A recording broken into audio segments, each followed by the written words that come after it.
ನವರತ್ನಖಚಿತವಾದ ಮತ್ತು ರತ್ನ ವಜ್ರ ವೈಢೂರ್ಯಗಳಿಂದಲಂಕೃತವಾಗಿ ಆ ದೇವೇಂದ್ರನ ಅಮರಾವತಿಯಲ್ಲಿ ನಾಟಿಸುವಂತೆ ಕಂಗೊಳಿಸುತ್ತಿದೆಯಲ್ಲ ಮಾಧವನ ಭವನ ಸೃಷ್ಟಿಕರ್ತನೇನಾದರೂ ತನ್ನ ಸೌಂದರ್ಯದ ಸಭೆಯನ್ನೆಲ್ಲ ಈ ದ್ವಾರಕಾನಗರದಲ್ಲಿಯೇ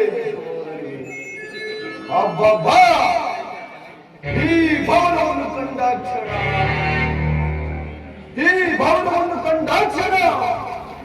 ನನ್ನ ಮನವು ನೋಡಗಳಂತೆ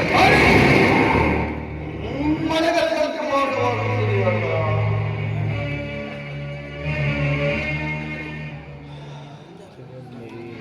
ಸುಗಂಧ ಸುರಿಸುವ ತರುಲ ಜಗಗಳು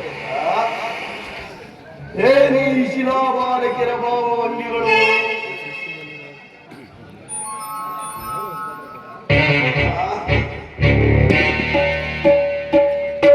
ಬಳ್ಳಿಯಂತೆ ಬಡುಕೊಟ್ಟಿರುವ ನಡುವು ಮಿಂಚಿನಂತೆ ಹೊಳೆಯುತ್ತಿರುವ ನಯನಗಳು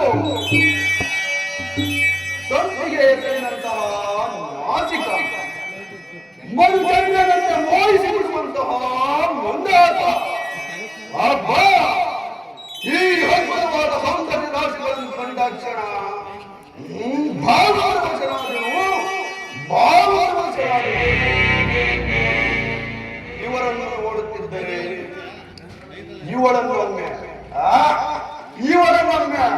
ಇವರಿಬ್ಬರನ್ನು ಬಿಗಿದಪ್ಪರೇ.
ಅಖಿಲ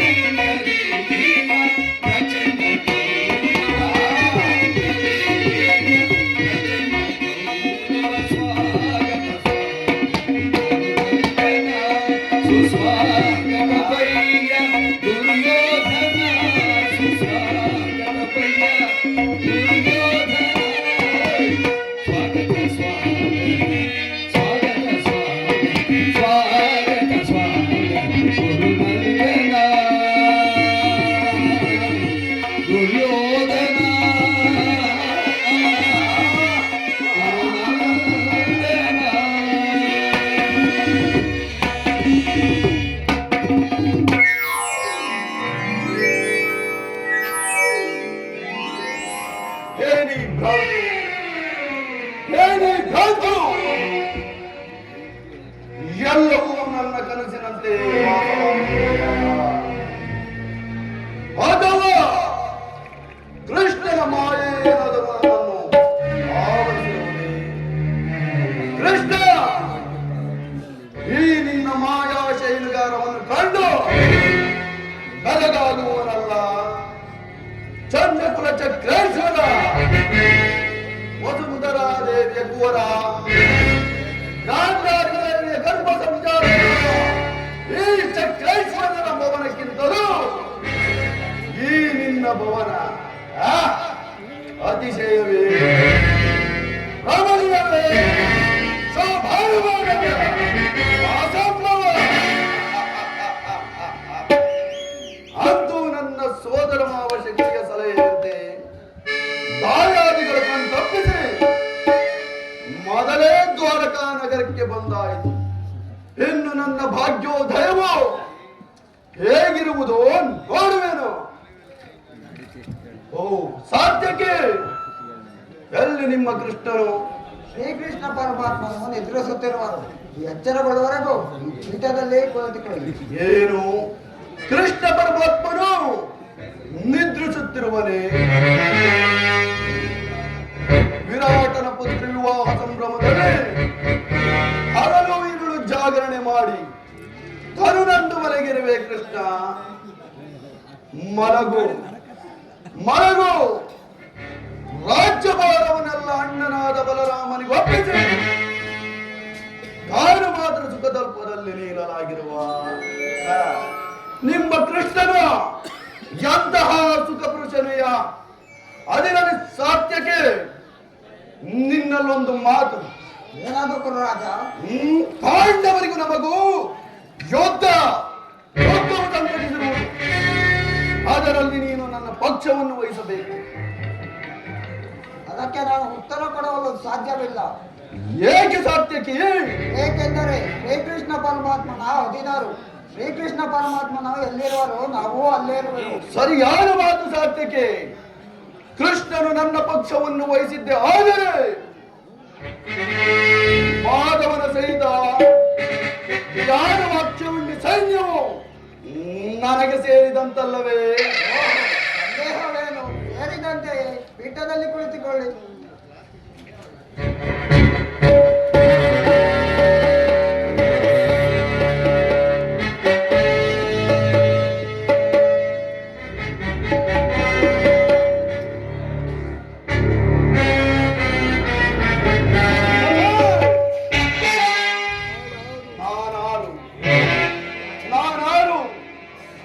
ಚಂದ್ರಕುಲ ಚಕ್ರೇಶ್ವರ ಆಯ್ತ ಮಹಾದಿಗ್ಗಜ